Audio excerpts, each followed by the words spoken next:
A 20-year-old woman stood ankle deep in sleep while a banker in white gloves told her father she was not his daughter anymore.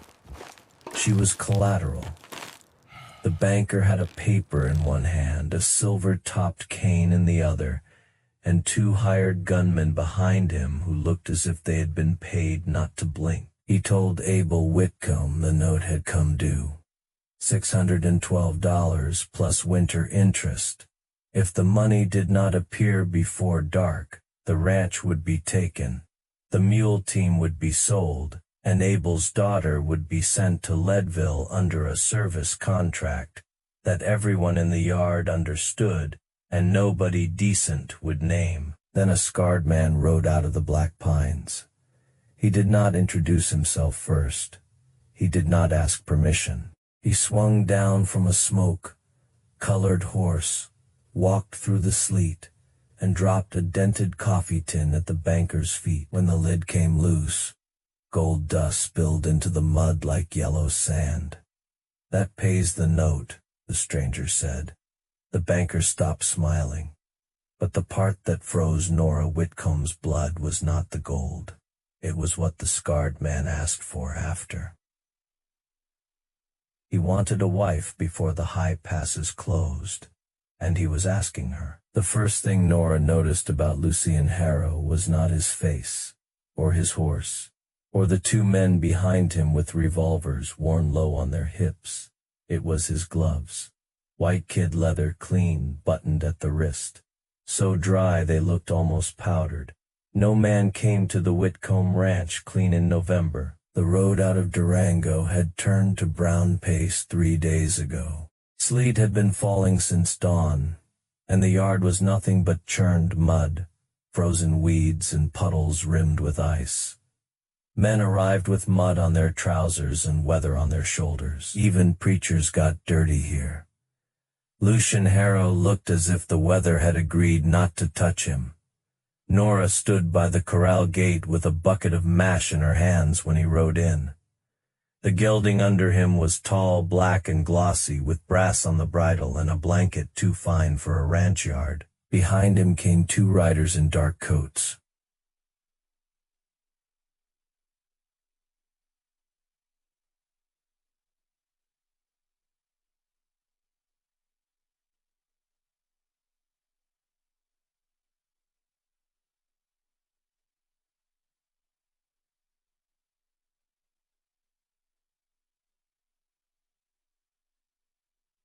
Behind him carried rope. Abel Whitcomb was 53, and looked older than the fence posts he kept mending. 3 years of drought had thinned him. One hailstorm had ruined the oats. A fever had taken Nora's mother the winter before, and with her went the soft middle of the house. Since then, her father had moved like a man trying to hold a collapsing roof with both hands. He recognized Harrow immediately. "Mr. Harrow," Abel said, "you told me I had until the 15th. Harrow smiled without opening his mouth. "And now you have until sundown." He unfolded a paper from inside his coat. The wax seals were protected in oilskin. Of course they were. Men like Harrow kept their threats dry. $612, Harrow said. Principal, penalties, interest, and filing fees. "I have carried you through 2 bad seasons, Abel. Generosity becomes foolishness when it is mistaken for weakness." Nora set the mash bucket down. Her father looked at the paper as if words on paper could turn into food if a man stared long enough. "I can pay after spring drive," Abel said. "I have 2 heifers left. The North Meadow might come back if the thaw is kind." "The North Meadow is stones and dead grass." Harrow glanced at the house, the barn, the corral, and finally Nora. "There is another way."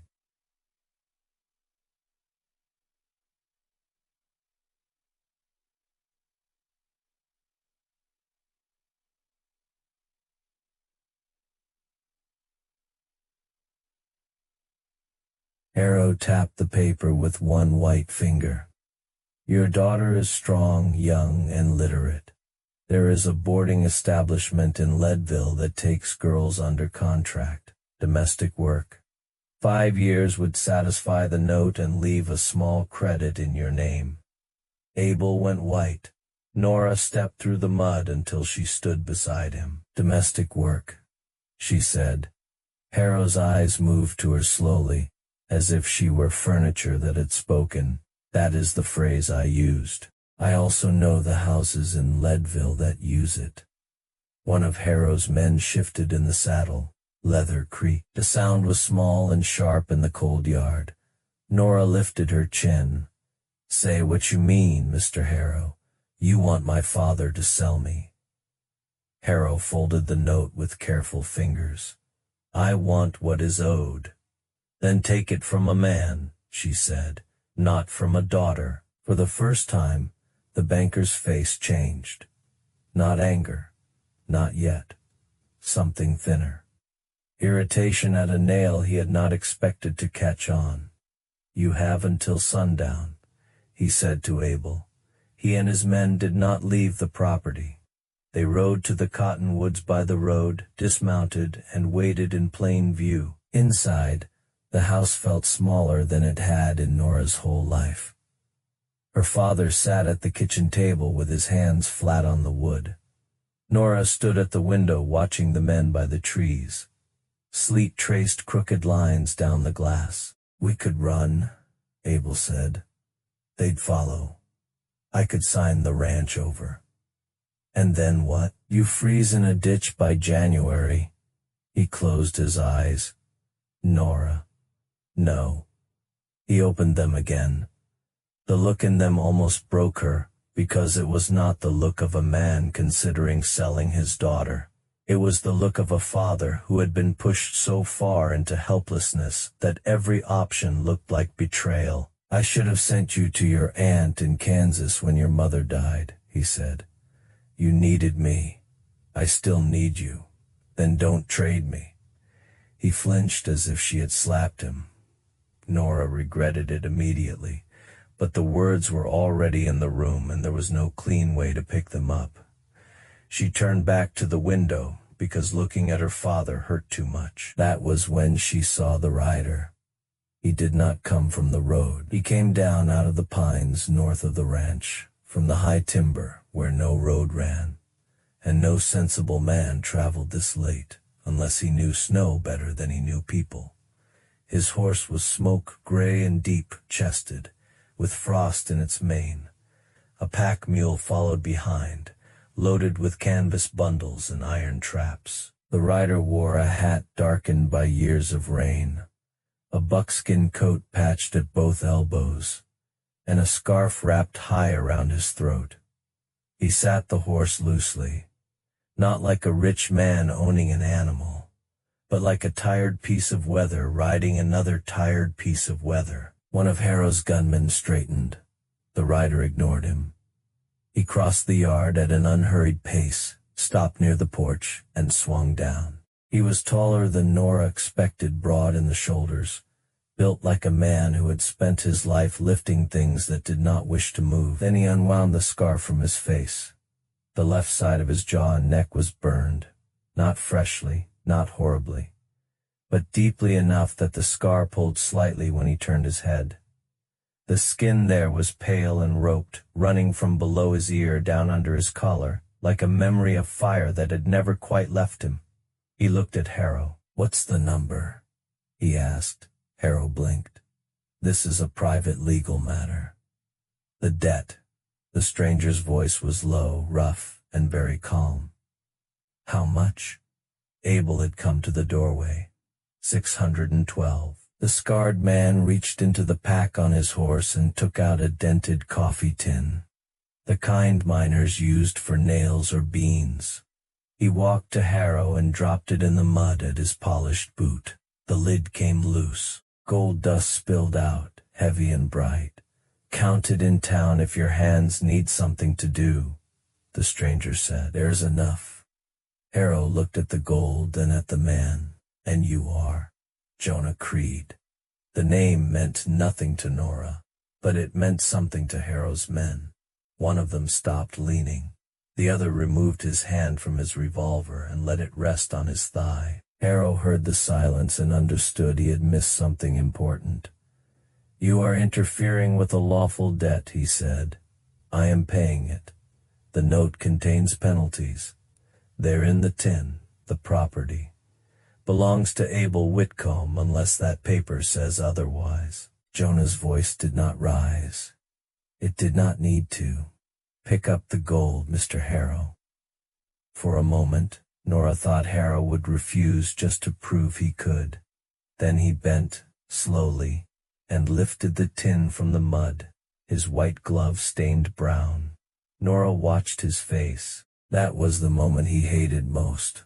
Not the lost money, the stain. He mounted with controlled movements and looked once at Nora before he turned his horse toward the road. It was not the look of a man leaving. It was the look of a man entering something into a private ledger. Jonah Creed removed his hat when he stepped into the Whitcomb kitchen.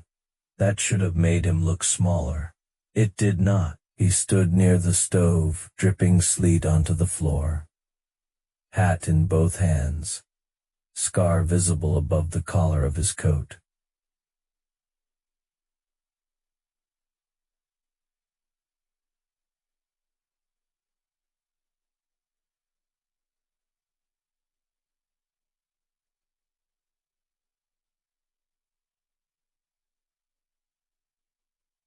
"I am not asking repayment in coin." Nora's stomach tightened. Abel's face hardened. "Then what are you asking?"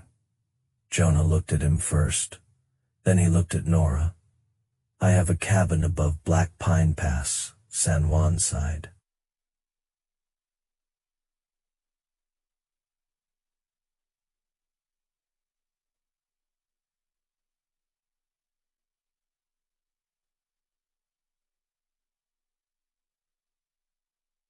"I need a wife," he said. Abel stood so fast the chair scraped back. "You bought my daughter from one man and now you want to call it marriage." "No." Jonah's eyes did not move. "I paid a debt so he could not take her. I am asking if she will come with me." Nora laughed once. It was not a happy sound. "What a generous choice," she said. "Leadville under Harrow's contract, or the mountains with a stranger who just spent more gold than my father has seen in 10 years. I know what it looks like, do you?" "Yes." The answer was immediate. No defense, no smoothing that irritated her more than if he had lied. Jonah put his hat on the table. "I am not a gentle man by manner. I have lived alone too long. I talk badly. I forget what other people need until after I should have known it. I have a temper, though I keep it on a chain. I will not put hands on you. I will not claim anything from you that you do not give. If you come, the bed is yours. The name is yours to use or throw away when the thaw comes. If you want a horse and a road south in spring, you will have both. And what do you get?" He was quiet for long enough that the stove popped twice. Nora had no answer for that. She wanted to hate him. Hating him would have made the shape of the day simpler, but there was no triumph in him. No shine of possession. He looked like a man asking for warmth while fully expecting to be refused. They were married the next morning by a justice of the peace who smelled of ink and stale tobacco. It took 9 minutes. Nora wore her mother's blue wool dress. Jonah wore a black coat brushed clean at the shoulders and patched at one cuff. His left glove would not close properly over the burn scars at his wrist, so he did not wear gloves at all. Abel held Nora outside the office for a long time afterward. "You come back if you need to," he said into her hair. "I know, if he harms you, he won't." She said it because her father needed it. She did not yet know whether she believed it. Jonah waited by the mule, facing away to give them privacy. That oddly made Nora angrier. She did not want him to be considerate. Consideration made it harder to keep him in the right category. By noon, she was riding north behind him into weather that seemed to swallow the valley one fence post at a time. The first days were silence and climbing. The land changed quickly. Ranch scrub became pine. Pine became steep timber. The world narrowed to switchbacks, snowmelt, rock, breath, and the steady movement of Jonah's back ahead of her. He did not chatter. He did not ask if she regretted it. He did not look back every minute to see if she was managing, which would have annoyed her. Instead, he watched the trail, the animals, the sky, and her only when necessary. On the second night, he made camp in a notch between boulders where the wind split above them. He built a small fire that burned hot without announcing itself to the whole mountain. He set her bedroll under the canvas shelter and placed his on the far side of the fire. Then he said, "Sleep if you can," and lay down with his back to her.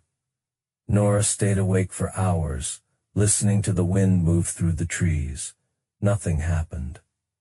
That nothing became the first small fact she trusted. On the fourth day, her mule slipped in a drift above a frozen creek. Nora hit the snow hard, shoulder first, and came up furious enough to forget the pain. Jonah was beside her with one hand out. She took it because refusing would have been foolish, not because she wanted help. He pulled her up as if she weighed no more than a feed sack, then released her immediately. Hurt? Only in spirit. The corner of his mouth moved. Not a smile. The rumor of one. "Spirit will mend. That's your medical opinion. Best I can offer without blood." She stared at him despite herself. Under the hat brim, his eyes were green, gray, steady, and tired, in a way that had nothing to do with sleep. Then he turned back to the horse, and the moment ended. They reached the cabin at dusk on the sixth day. It stood above a narrow lake black with early ice, tucked under a wall of spruce and red stone. Nora had expected a trapper's hole. She found a real cabin, squared logs, stone chimney, tight chinking, a lean to stable, and a porch facing the water. Smoke marks darkened the chimney stones, but the door hung straight, and the window had actual glass inside. Everything was clean, not pretty, but ordered with almost painful care.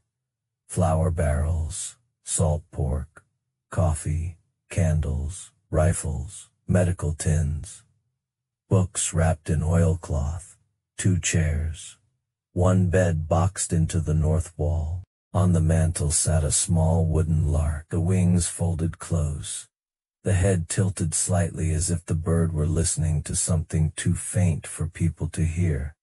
She knew that tilt. She had held one like it in her hand when she was 12 years old, half frozen beside the Animas River after the ice broke under her weight. A boy had pulled her out, wrapped her in his coat, and carved a little bird from cedar with a dull knife, while she cried so hard she could not speak. He gave it to her before he left. She never knew his name. Nora turned slowly. Jonah stood by the door, hat in hand again, watching her with the careful look he used for weather. "You," she whispered.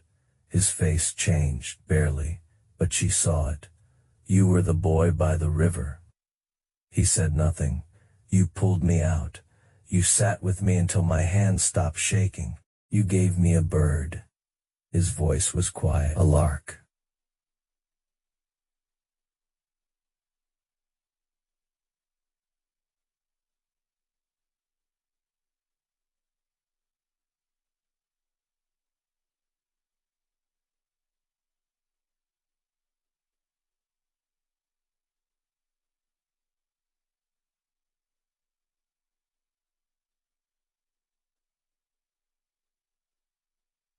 Nora felt the room tilt slightly. "You recognized the carving." "I recognized you first. That was 8 years ago." Some faces stay.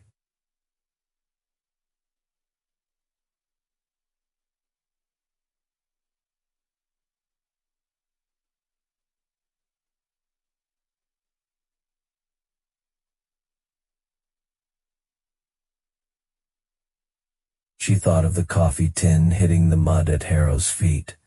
You came back because of a child you pulled from a river.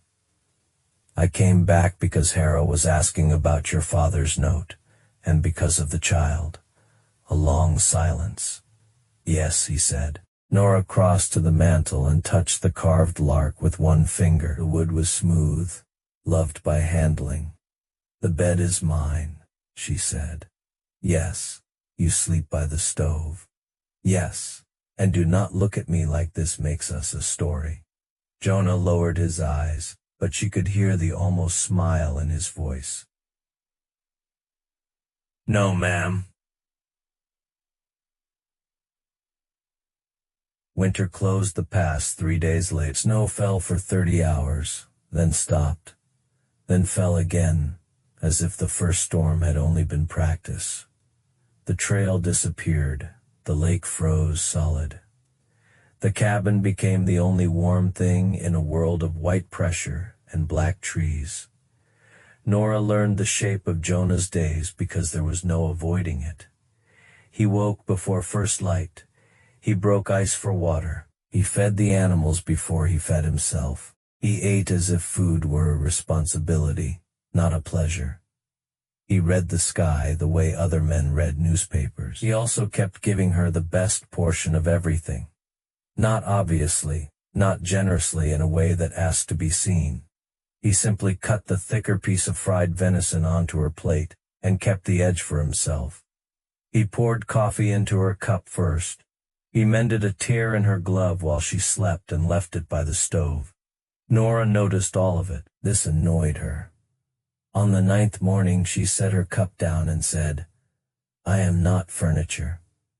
Jonah paused with his coat half on. I know that. Then stop arranging the winter around me as if I'm a vase you might crack. He looked genuinely confused. I'm trying to make it easier. I didn't come here to be kept. I came because every other choice was worse. There is a difference. He was quiet a moment. Then he nodded once. Can you shoot? I can fire a shotgun without dropping it.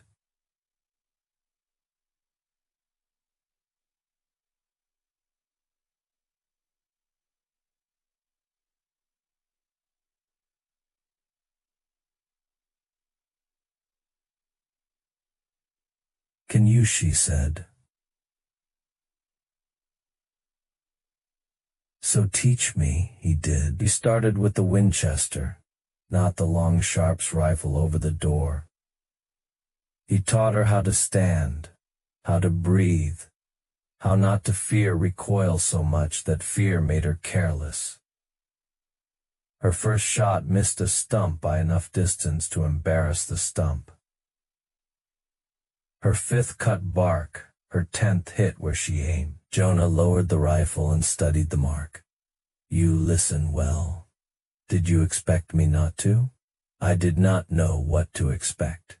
It was the most honest answer he could have given, and because it was honest, she let it stand. Days formed a rhythm after that. Mornings were fire, water, food, wood. Afternoons were lessons, shooting, tracks, weather signs, animal work. How to mend leather so it held under cold. How to skin a beaver without wasting the pelt. How to hear the difference between empty forest and watched forest. Jonah was a poor conversationalist and a patient teacher.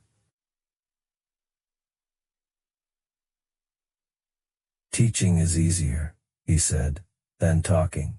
Yes. Why? Talking asks what I feel. Teaching asks what you need. She had no clever answer for that. Sometimes he said things so plainly that they entered her before she could defend herself. One storm kept them inside for 5 days. The cabin groaned under wind. Snow packed over the window halfway up the glass. The animals in the lean-to stable stamped and huffed in their warm straw. Jonah moved through it all with a steadiness that steadied Nora despite herself. On the third night, she found a book wrapped in oilcloth, a battered volume of poems, spine soft from use. "You read poetry?" she asked. Jonah looked as if she had caught him stealing. "Winter is long. Read one. I read slow. I didn't ask how fast." He sat across from her at the table and read with effort, stumbling once on a long word, going back, correcting himself without shame. His voice was rough.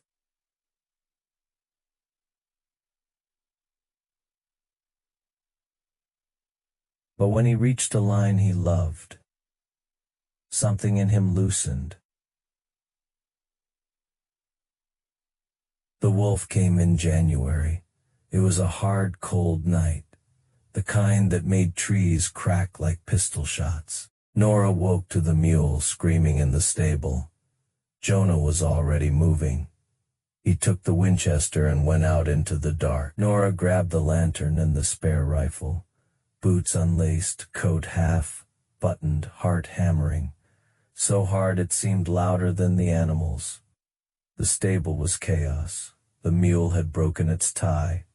One horse was rearing. In the far corner between the feed bins crouched a gray wolf, so starved its ribs showed through its winter coat.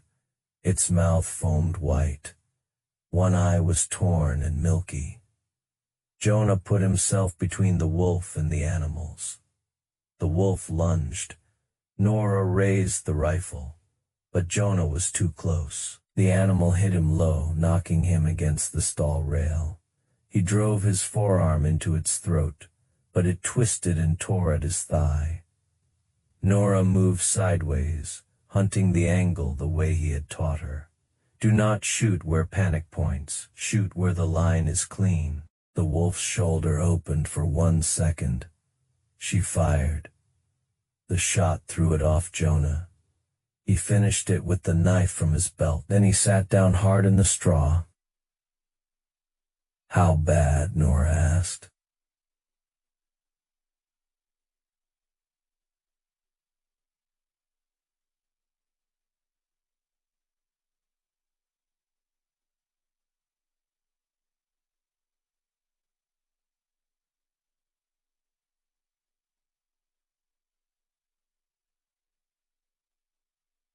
She got him inside, cut the trouser leg, and cleaned the wound with boiled water, whiskey, and yarrow from his medical tin. The wolf had ripped a long furrow along his thigh. Deep, ugly, but not fatal if infection did not take it. If Jonah watched the far wall while she worked, he did not make a sound. "You can curse," she said. "I am occupied with pretending you're made of fence wire." For 2 days, Nora kept him alive with water, broth, clean bandages, and the stubborn refusal to let him stand. He fought her the first morning. The second he was too weak.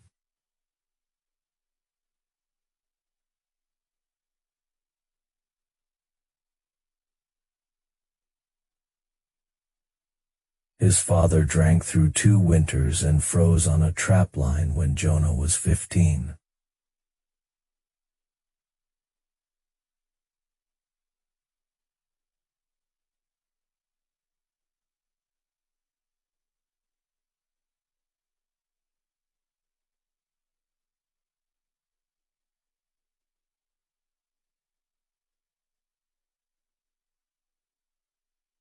Nora asked softly, when his eyes were half closed and his hand was hot in hers.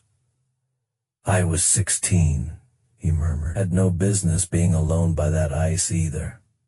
You stayed with me. You were scared. Most people would have gone for help and left me. You needed someone to stay." The simplicity of it hurt. Nora took the cedar lark she had carried for 8 years from her pocket and placed it in his palm. His fingers closed around it. The line between his brows eased.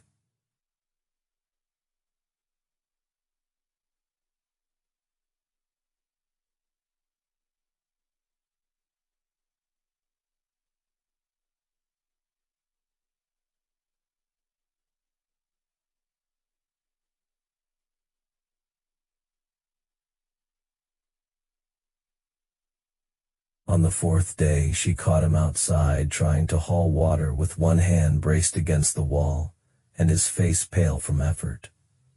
"You are impossible," she said. "I am useful. Not if you rip those stitches open and die trying to prove you can carry a bucket."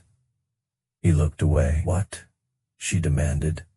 "No one has ever been angry that I might hurt myself." The answer took the heat out of her all at once. She stepped close, reached up, and touched the scarred side of his jaw.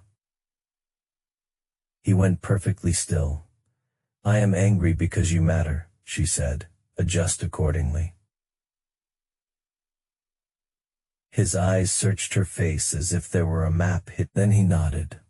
"All right." After that, the cabin changed. Not all at once. Nothing real between them moved that quickly. It changed by inches. His silence grew room enough for her. Her sharpness stopped being armor all the time, and became simply part of her weather.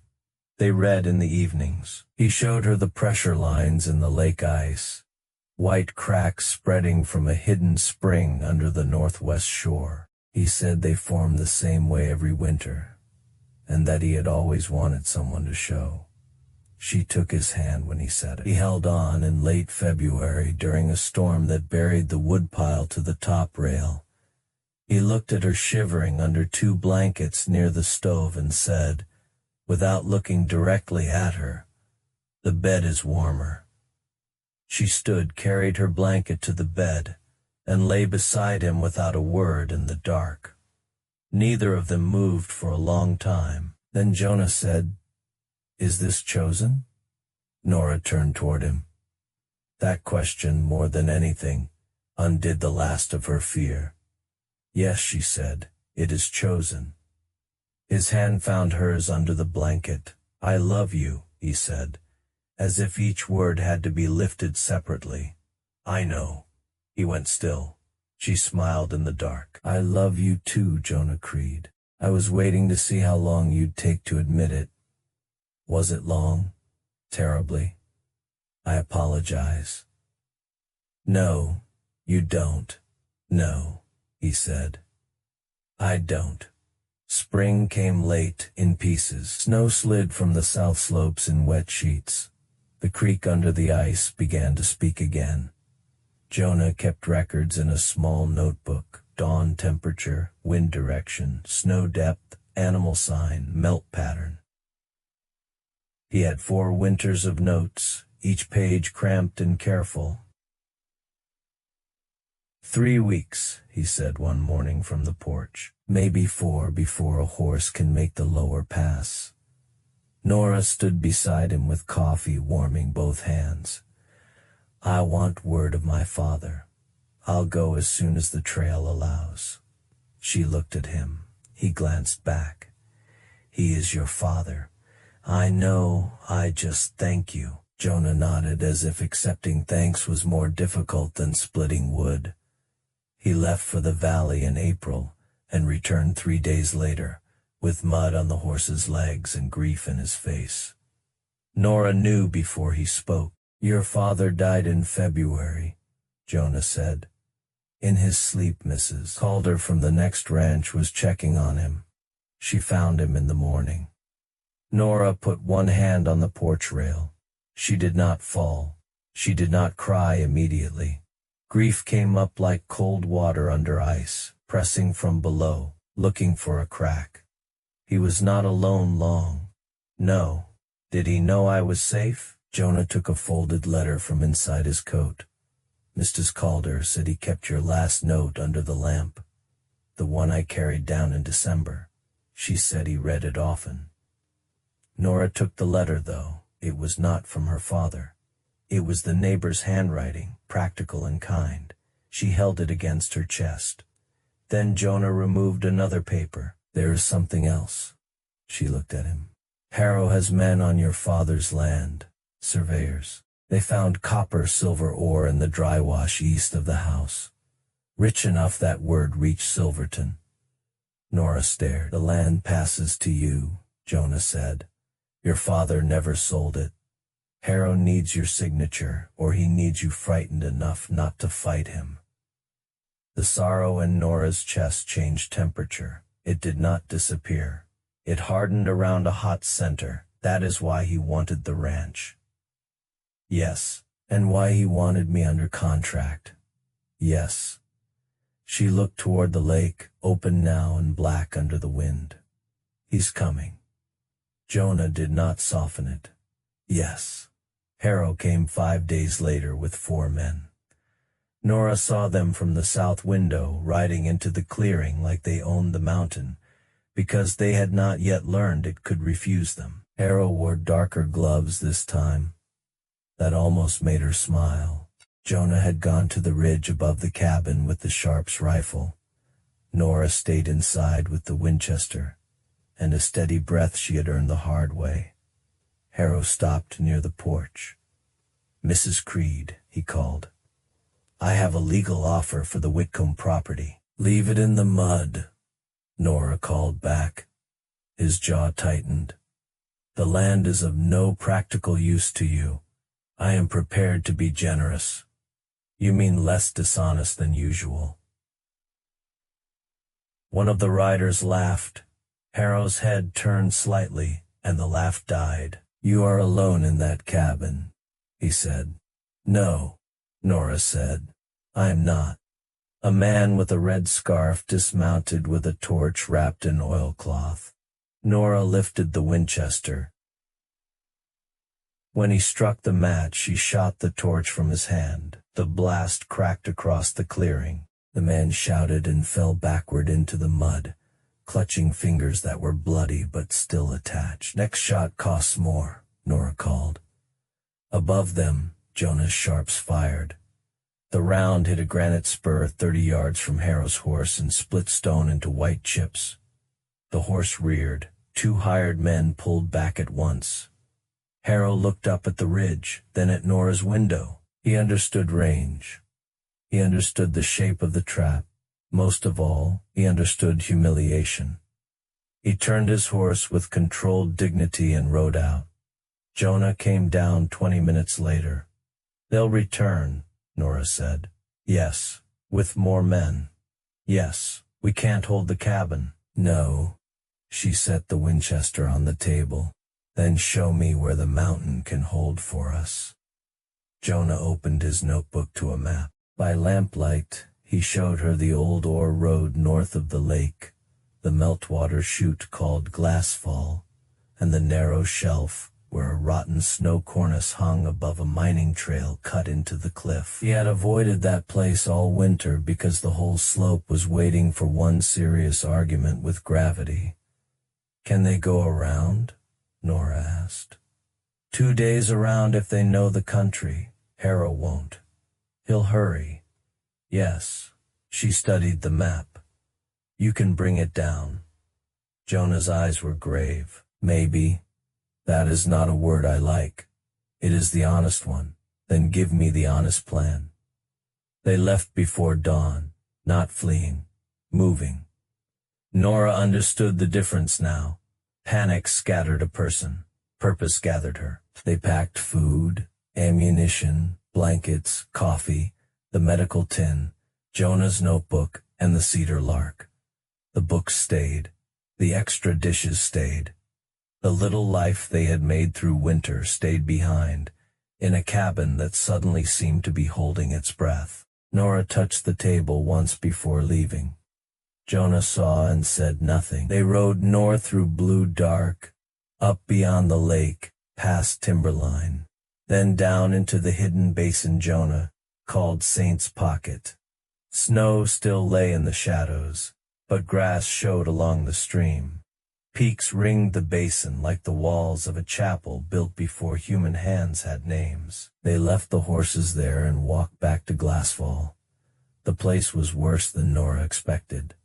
An old mining road crossed a cliff shelf below a slope, loaded with rotten snow and broken rock. Meltwater ran under the crust, whispering invisibly. Above the road hung a cornice as long as a church, its lower edge blue and cracked. It looked beautiful in the way knives sometimes did. Jonah pointed to a dark seam in the rock. A shot there may start it. If they are under the shelf when it goes, the road disappears. And if I signal too early, they stop short, too late. They pass through and come out behind us. She looked at the narrow shelf, the drop beyond it, the snow above it. What is my signal? 2 shots, close together. Where am I? He showed her the boulder field below the north turn. A place with line of sight, and enough cover if she moved fast. Once you fire, run north, he said. Do not look back, do you? No. Liar, he almost smiled. But fear was too present in both of them for it to hold. Nora put a hand against his chest. This is chosen too. His face changed. He bent and kissed her once, fierce and brief. Waiting was the hardest lesson winter had taught her, and the one she needed most now. Nora crouched behind granite with the Winchester across her knees. Wind moved over the shelf in cold ribbons. Somewhere above, Jonah was a dark speck against stone. Somewhere below, Lucian Harrow was following a trail he believed led to a frightened woman and a valuable signature. Nora thought of her father. She thought of him reading her letter under the lamp, alone but not abandoned. She hoped he had understood that. She hoped the words had reached him fully. There were some questions death sealed forever, and the living had to learn to stop prying at the lid. Hooves sounded on the lower road. Harrow rode first, because men like him mistook being first for being brave. 6 riders followed. He had hired more. Of course he had. They entered the shelf road single file. The horses disliked it immediately. Ears up, necks tight. Iron shoes rang against stone and ice. One rider looked up at the cornice and slowed. Harrow snapped something Nora could not hear. They kept moving. She waited until Harrow was under the blue crack. Then she fired twice. The Winchester shot slapped the canyon walls. For one breath, nothing happened. Then the sharps boomed from above. The bullet struck the seam. The mountain answered. It was not a sound at first. It was a pressure. A deep internal crack that moved through the stone into Nora's bones. Then the cornice broke loose with a roar that made the air itself seem to tear. Nora ran. She ran north over rock and ice, breath burning, rifle clutched hard. The world behind her becoming thunder. Snow, stone, and deadfall crashed onto the shelf road. Wind from the slide hit her back like a hand and threw her forward behind the boulders, not into silence, into aftermath. Pebbles ticking down. Snow settling, one horse screaming once far below, then no more. Nora lifted her head. The shelf road was gone. Where men had ridden, a wall of snow and broken rock now buried the cliff from slope to drop. The mountain had closed its fist. Jonah reached her minutes later, though it felt like hours. He came down too fast, half sliding, half running. When he saw her standing, he stopped as if his body had forgotten how to continue. "I'm all right," she said. He crossed the last yards and pulled her against him. For once, neither of them pretended not to need the holding. Harrow. Under it. All of them. All who came through. She felt alive, and shaken, and certain that some doors only closed when the world itself slammed them. Jonah held her until her breathing steadied. Then she reached into her coat and found the cedar lark. It had stayed in her pocket through the running, through the thunder, through the mountain's fist. She placed it in Jonah's palm. He looked down. "I carved it for you," he said. "When you were 16, and now." She closed his fingers around it. "Then keep it until we decide what comes next." "What comes next?"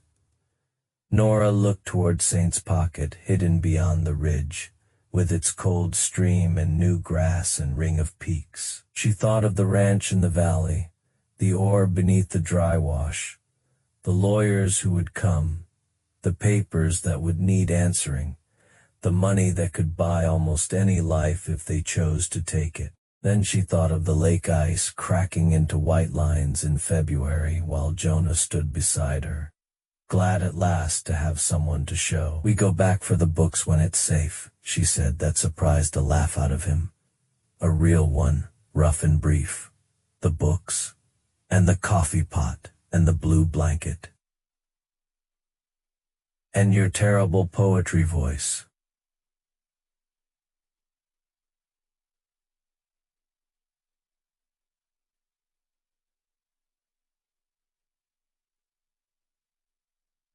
He looked at her then with an expression so open it still startled her, even after all they had survived. "The land is yours," he said. "You can sell it properly. You can live anywhere." Nora looked at the mountains. In November, she had believed life was what happened when men with documents arrived and told you the shape of your future. Winter had taught her otherwise. Life was not the pressure. Life was what you became under it. It was the fire you built when the storm did not care whether you lived. It was the rifle you learned to hold steady. It was the scarred man who asked whether a thing was chosen because he knew what it meant when choice was stolen. It was the little cedar bird carried for 8 years by a girl who did not yet understand that one act of staying could become a road back to itself. "I don't want anywhere," Nora said. Jonah waited. "I want here," she said. "Not the cabin only, not the mountain only. This, the life we make because we choose it." His hand closed around hers, warm despite the cold. The sun lowered behind the peaks and turned the snow copper, then rose, then ash, white. Far below, Glassfall settled into silence. Ahead, Saint's Pocket waited with its stream and grass and enough sky to hold whatever came next. Nora Whitcomb Creed walked beside her husband into the high basin, carrying grief, gold, danger, and love in the same body.